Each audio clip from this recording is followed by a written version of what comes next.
Ya lo tenemos en línea a Antonio Enrique Domínguez, quien fue director técnico de Lionel Messi, Newell's Old Boys. Antonio, te saluda Lucas Romero y toda la mesa de charla técnica. ¿Cómo estás? Hola, ¿cómo estás, Luca? Hola a todos. Un gusto tenerte con nosotros. Primero, antes de Gracias. arrancar, te pregunto, Antonio, Enrique, Quique, ¿cómo te gusta que te llamen? Antonio era mi papá, Enrique era mi abuelo, Antonio me tenía al trote, no me gustaba que me dijeran Antonio por mi viejo. Entonces yo firmaba las planillas de fútbol y eso me trajo bastante problema en mi pueblo. Firmaba ruso, con doble S, porque no quería que me dijeran ni Antonio ni el turco Domínguez, porque mi abuelo era turco, era sirio-libanés. Eh, con los años, eh, qué sé yo, lo superé a lo de Antonio, pero me quedó Enrique porque mi madre, mis hermanas, todo el mundo me decía Enrique y acá en Rosario me rebautizaron como Quique. Entonces voy a mi pueblo y me dicen ruso, voy a La Plata donde viví y me dicen ruso, en Buenos Aires me dicen ruso, acá me dicen Quique, acá me identifican como Quique. Entonces, Quique, te pregunto, ya para arrancar, tenés una linda historia con alguien que acá conocemos muy bien, que es Lionel Messi. Contame vos, ¿quién sos? ¿Cómo llegaste a Leo? ¿Cómo llega Leo a vos también? Contámelo como quieras, como para dar un contexto a esta nota. Yo soy un frustrado jugador de fútbol profesional. No llegué, quedé en la puerta. Llegué a la reserva de Estudiantes de La Plata con otro patadura que nos echaron a los dos el mismo día porque no habíamos llevado el pase. Con la diferencia que ese otro patadura al otro año debutó en la primera de River marcando a Mané Ponce. Ese se llamaba Daniel Alberto Pasarela. Ah, Él tuvo la suerte que no tuve yo de ser apoyado, de ser orientado. Yo estaba muy solo, mi viejo no quería que jugara al fútbol. Eh, Daniel se fue a jugar a Sarmiento de Junín un año y lo llevaron a probar a Sarmiento de Junín. Yo ese año que Pasarela jugó en Sarmiento de Junín me la pasé llorando. Llorando, no comía, no salía.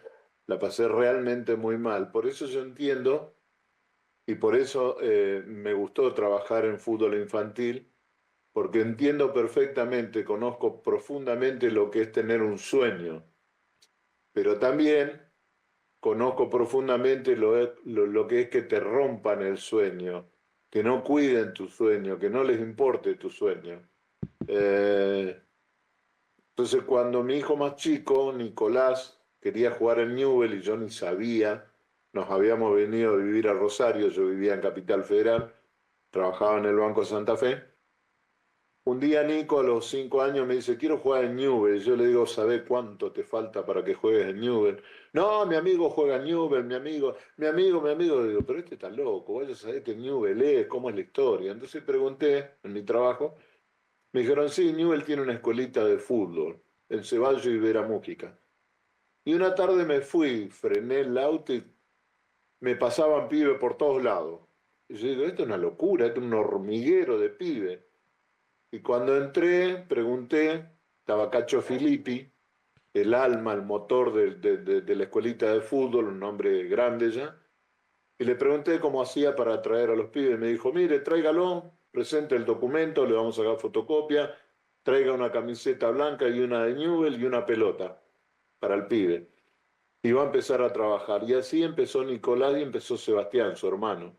Porque Sebastián jugaban a la bolita y Sebastián jugaba, nadaban y Sebastián nadaba, que se trepaban árboles y Sebastián trepaba árboles. Él tenía una condición física natural, el negro. Entonces empezaron a jugar los dos en el interno. Y esta es una historia que no se sabe, que mis hijos creo que la saben porque se ha hablado en familia. Un día yo le dije a mi esposa, no vengo nunca más a verlo. No parecen hijos míos, dije yo. Y eso me hago cargo. Es muy duro eso, muy duro y muy feo. Pero es que no entendían lo que era el fútbol. Nicolás, el que quería jugar al fútbol, como no le pasaban la pelota, juntaba piedrita, vidrio, clavito, lo que encontrara en la cancha y se lo metía en el bolsillito de atrás. Y Sebastián agarraba la pelota e iba de alambrado a alambrado.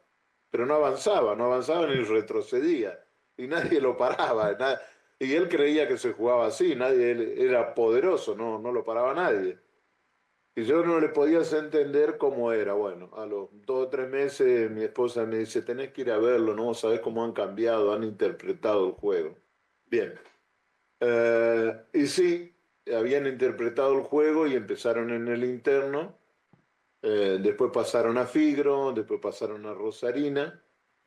Y había una vez un chico que sale del baño de la colita del fútbol llorando y nosotros pensamos lo peor. Y no, resulta que se había apoyado en una pared que estaba electrificada, le pegó una patada fenomenal y bueno, ahí se decidió hacer un torneo interno de padres, profe, hasta los abuelos de los pibes jugaban.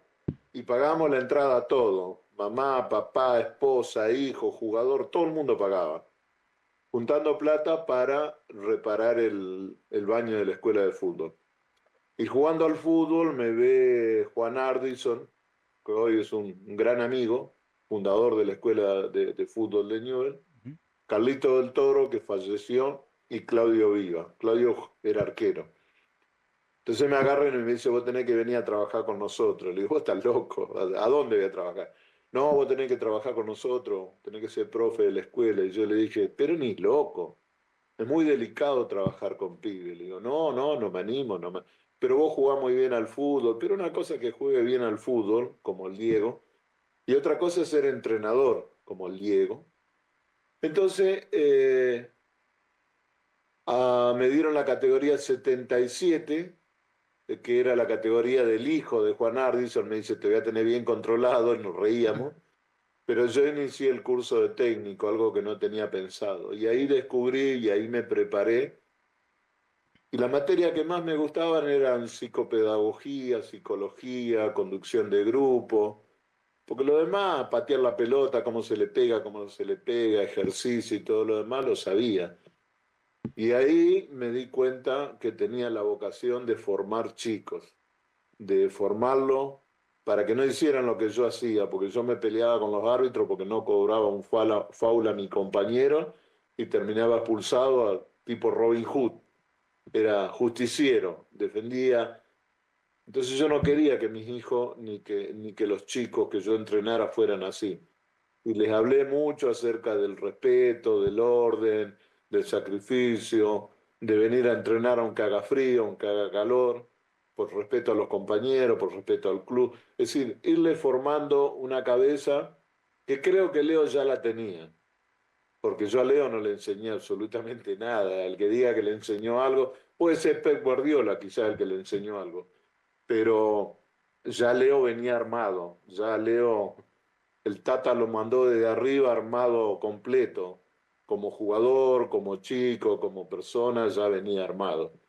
Bueno, estuve un tiempo en Newell, me fui por algunas cosas que veía en la escuela de fútbol que no me gustaban, volví a los 2 años y dirigí a uno de los jugadores que más me maravilló verlo jugar y que no tuvo la suerte que tendría que haber tenido, que era Gustavo Roda, categoría 86. Pero también tuve a la Fiera Rodríguez, otro grandísimo jugador, y al Leo, con la diferencia que cuando terminé en la fin del 99 con la categoría, los chicos pasaban a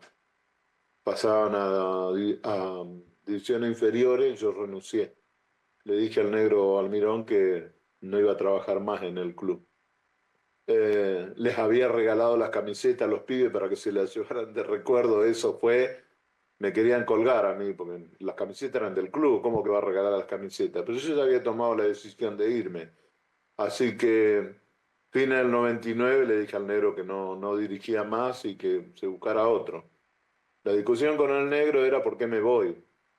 Yo le decía que me voy, que me voy, que me voy. Y cuando me insistió tanto, le dije, negro, entrené al mejor jugador del mundo y para mí ya está. Yo no voy a seguir dirigiendo más, yo ya estoy hecho. Y el negro me dijo, ¿quién es el mejor jugador del mundo? El Leo Messi va a ser el mejor jugador del mundo, le dije. Y él me dijo, la respuesta no la puedo repetir públicamente. No estaba de acuerdo conmigo. Entonces, bueno, renuncié y nunca más dirigí. Me ha picado el bichito muchas veces, me paro en las canchitas de Babi, de los pibes, miro un rato. Pero es un trabajo muy delicado que lleva mucho tiempo, mucho compromiso y bueno, ya estoy viejo para todo eso, ¿no?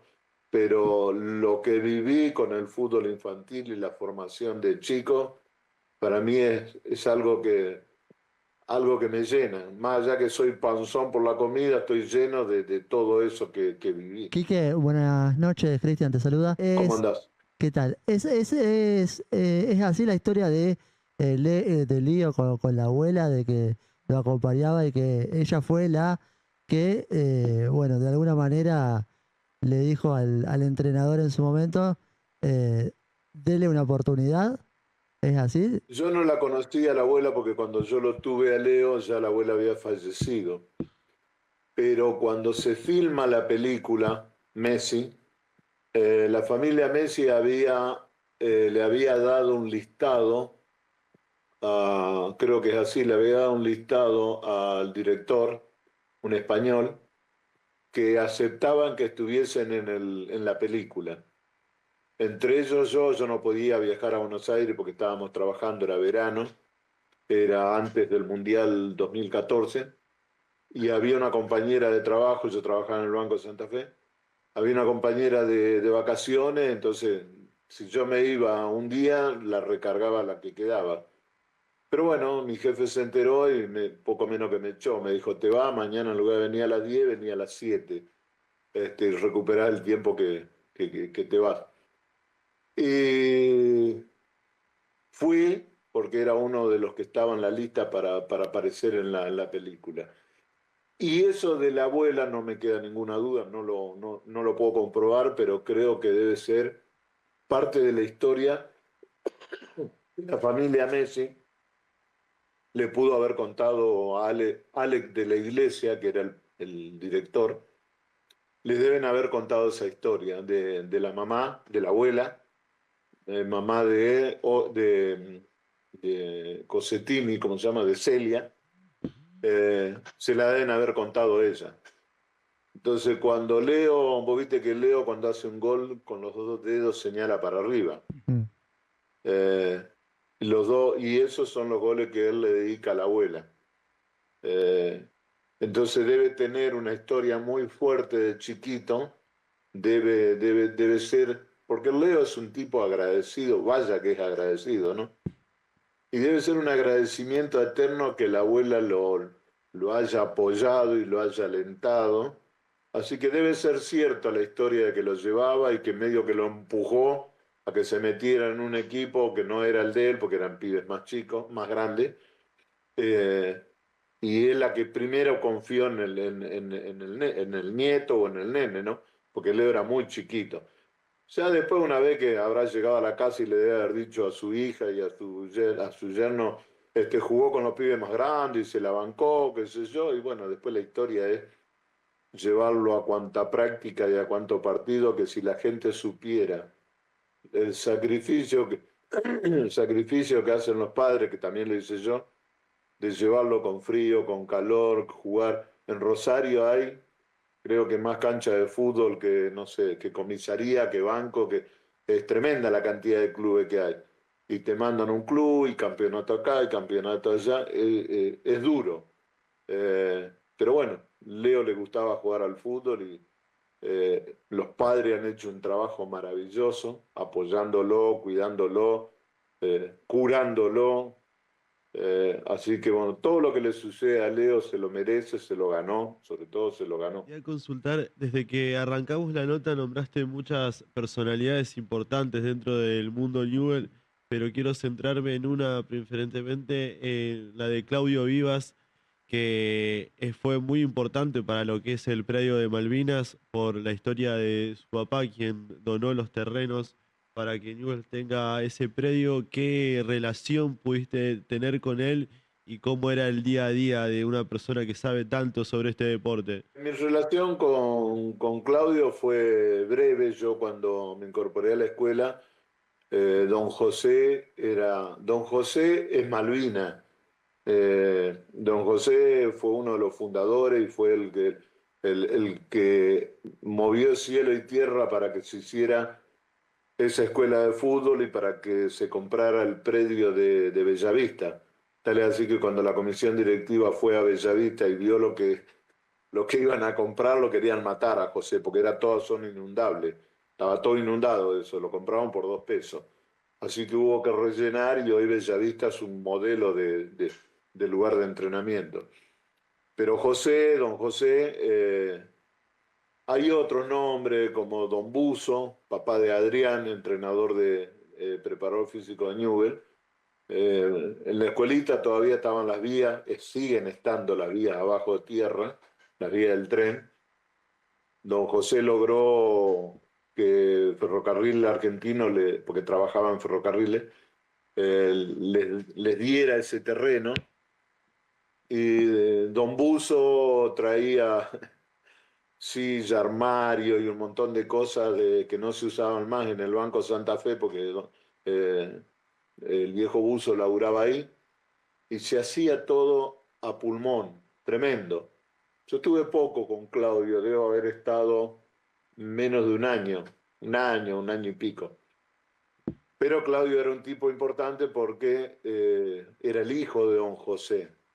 Eh, Claudio era arquero y hay una historia, un día que fue a comer con nosotros Bielsa, que lo contratan ¿cómo se llama? Del Atlas, pidió comer un asado con la gente de la escuela de fútbol.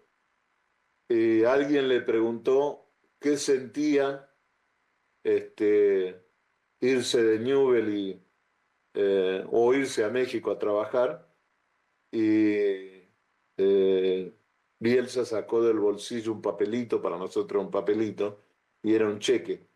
Y dijo, este cheque yo le tengo que poner nada más que el monto y el día que quiero cobrarlo.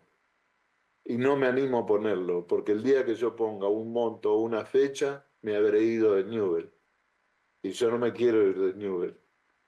Pero pasa así, cuando vos ascendés a primera, después no podés volver para abajo, tenés que seguir tu camino. Y Bielsa sabía que yéndose a México se iba de Newell y Newell era su vida. Entonces ahí cuenta una historia de cuando tiene que armar el equipo de cuarta, creo.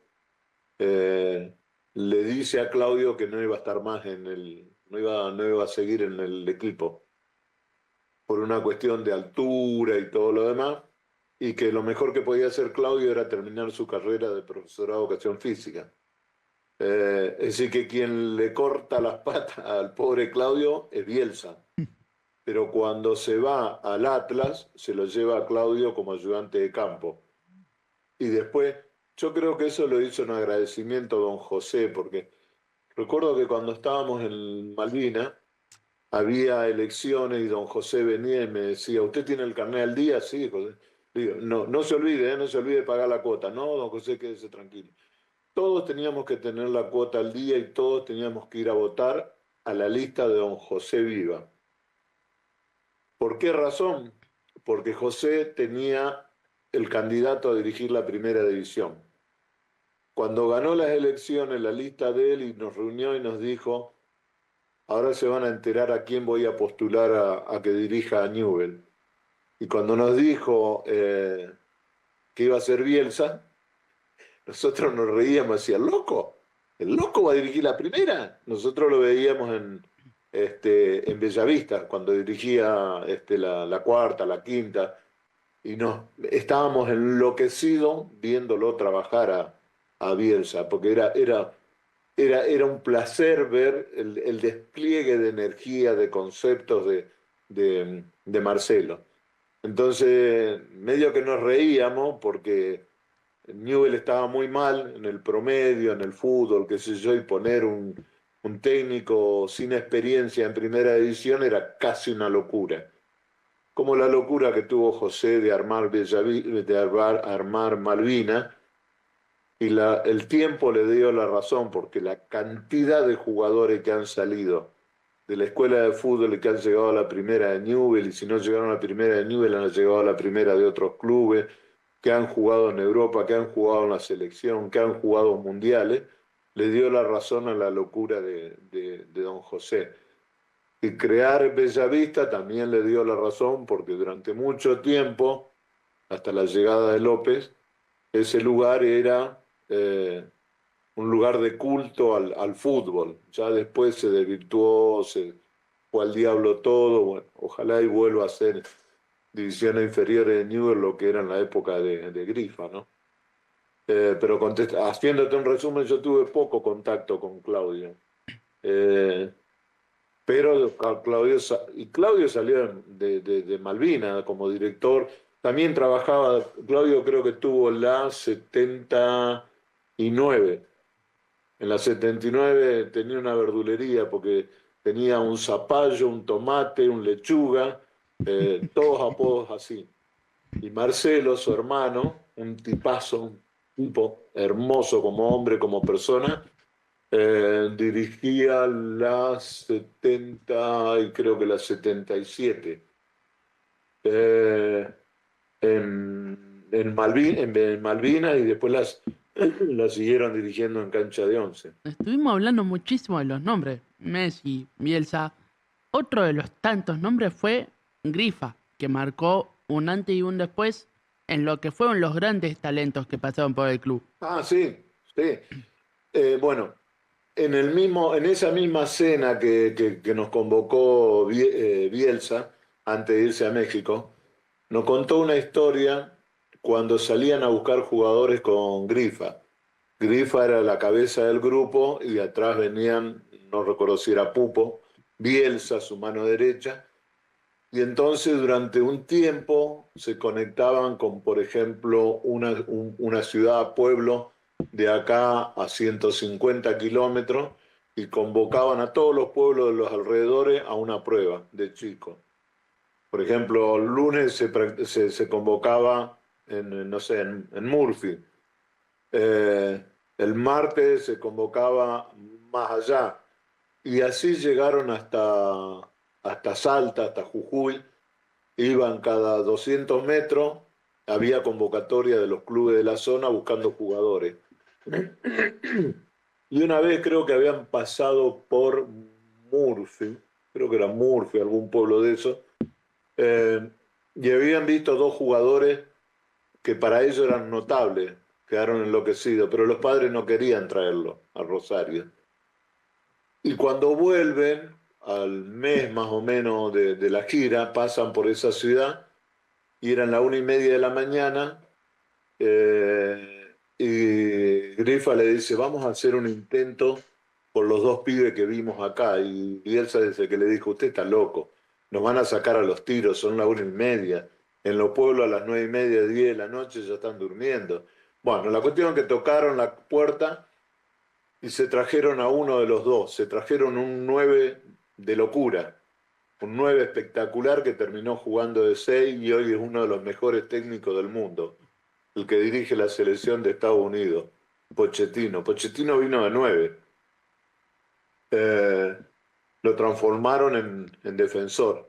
Y el otro era un jugador que era número 10, que así como Pochettino apareció en Newell's, el otro pibe apareció en Central, no me acuerdo, jugaba un 10 de aquello que jugó en Central.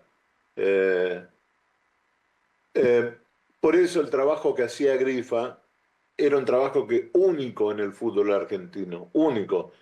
River, Boca, todos los equipos grandes esperaban que los chicos llenos de sueños fueran a probarse a los clubes. Grifa los salía a buscar. Los probaba, al que le faltaba un poco los convocaban al otro año para que vinieran 10, 15 días a trabajar en divisiones inferiores y que volvieran a su pueblo y que al otro año volvieran. Y bueno, después algunos quedaban y otros por lo menos se llevaban la experiencia. Pero era un trabajo de hormiga, un trabajo sumamente delicado, comprometido, que le debe haber llevado horas y horas de planeamiento, de evaluación, que después se echó a perder todo cuando López despide o le insinúa algo a Grifa y se va a Grifa Boca. Volviendo a Leo, a Messi, yo te quería preguntar, hoy siendo 24 de junio, ¿Qué deseo le das a Leo en el día de su cumpleaños? Mirá, yo si tuviera más plata que Leo no le regalaría ni auto, ni caja de bombones, ni una noche especial en el mejor hotel, nada. Le regalaría la felicidad. Puta madre, ahora viene donde me emociono. Mi mayor deseo, por todo lo que nos ha regalado Leo durante más de 20 años, y a mí más todavía porque lo tuve chiquito, la felicidad, los ejemplos que nos ha regalado.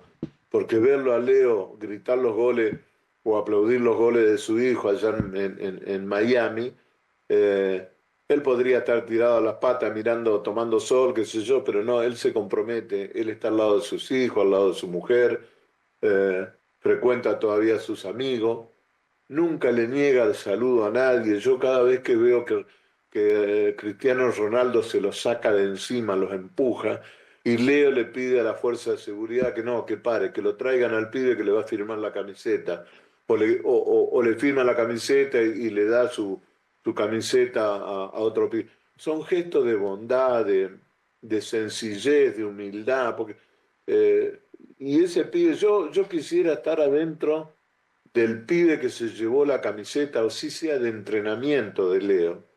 Entonces yo creo que Leo ha hecho muchas cosas por lograr una imagen que hoy la disfrutan todos los países del mundo. Ayer veía un video de un mexicano que estuvo en el Mundial de Qatar y está ahora en el de Estados Unidos, México, que en la camiseta atrás dice México, MESS y CO, México, y tiene la mitad argentina y la mitad mexicana. Y nosotros sabemos que los mexicanos, primero ellos, segundo ellos, mejores ellos, segundos mejores son ellos, es decir, son muy amantes de su fútbol, muy amantes de su patria, la defienden a muerte. Entonces, Leo ha logrado meterse en el corazón, en el afecto, en el respeto, en la devoción de todo el mundo y de los que no, porque ahí leí recién hace un ratito y contesté mal, un periodista, no sé quién, español, que dice que Messi no tiene ni el hambre, ni la vocación, ni nada por el estilo de Cristiano Ronaldo. Debe ser hincha del Real Madrid, indudablemente, probablemente. Entonces yo digo, ¿cuántas cosas nos dio? Hoy cualquier padre le compra la camiseta al nene porque el nene quiere la camiseta de Messi. Nunca vi tantos chicos con la camiseta de Messi, que su ídolo sea un tal Messi. Y los padres contentos, porque es un ejemplo, porque lo podemos poner como ejemplo. Hay otros grandes jugadores que no eran tan buen ejemplo para los chicos. Pero Leo es todo lo, como se dice hoy, es todo lo que está bien. Entonces, si yo pudiera desearle, regalarle algo, felicidad. Que sea siempre, pero siempre, siempre muy feliz, porque ha trabajado por eso, porque se lo merece, porque ha sido muy bien acompañado por sus padres, por su esposa, por la familia de su esposa también. Entonces, creo que lo mínimo que le puedo desear yo, y creo que muchos más, es que sea feliz, que sea eternamente feliz. Quique, desde este espacio te agradecemos por el tiempo.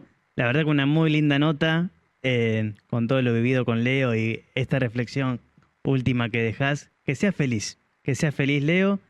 Y si él es feliz, somos felices todos. Así que muchísimas gracias por el tiempo y nos estaremos encontrando en alguna otra oportunidad. Dale, un abrazo, éxito. Esa es otra de las cosas. Yo nunca te voy a desear suerte, porque las cosas que vos haces de suerte las haces no voy a decir de culo porque queda mal. La suerte es eso. No lo decimos, está bien. El éxito es algo trabajado, es algo pulido, algo por lo que uno ha luchado. Entonces, éxito con el programa, éxito en la profesión. Vos sabés, Quique, que en el programa tenemos una pregunta que es justamente ¿qué es el éxito para vos? Y la contestaste solo. Así que muchísimas gracias. No, al contrario. Un abrazo.